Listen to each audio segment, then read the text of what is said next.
मुंबईमध्ये सुप्रिया गटाकडून आंदोलन करण्यात येते। सुप्रिया गटाच्या कार्यालयाबाहेर कार्यकर्त्यांनी घोषणाबाजी केली आहे। फलकाद्वारे निषेध व्यक्त करण्यात आलाय। मुंबईत सुप्रिया गटाकडून आंदोलन करण्यात आलेलं आहे। सुप्रिया गटाच्या कार्यालयाबाहेर कार्यकर्त्यांनी घोषणाबाजी केली आहे। यावेळी फलकबाजी करून फलकाद्वारे निषेध व्यक्त करण्यात आलाय। कार्यकर्त्यांशी बातचीत केली आमचे प्रतिनिधी डॅरेल मिरांडा यांनी। पाहूयात।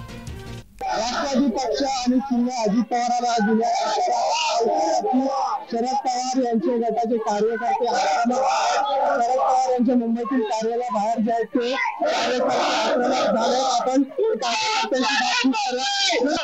पक्षाने शिंदे अजित पवारांना दिल्यानंतर आपण आक्रमक झाला काही फरक पडणार नाही। आमचा पक्ष सुद्धा शरद पवार आहे, आमचा चिन्ह सुद्धा शरद पवार आहे। जसा रावणाला झाला होता आणि हरण करण्यासाठी शेवटी श्रावणाचं हरण झालं होतं गर्भहरण, तसंच अजितदादांचं सुद्धा लवकरात लवकर गर्भहरण होणार आहे।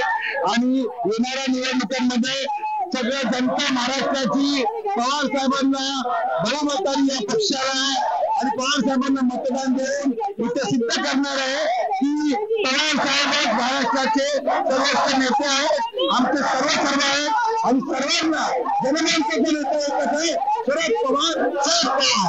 निवडणूक आयोगाच्या निकालाविरोधात आपण सुप्रीम कोर्टात जाणार आहात। 100% सुप्रीम कोर्टात जाणार आहे।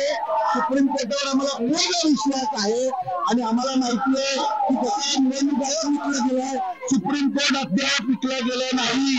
लवकरात तुम्ही बघाल फेर विचार होणार आणि सुप्रीम कोर्ट पुन्हा एकदा योग्य तो निर्णय देऊन निवडणूक आयोगाचा निर्णय खारिज करणार।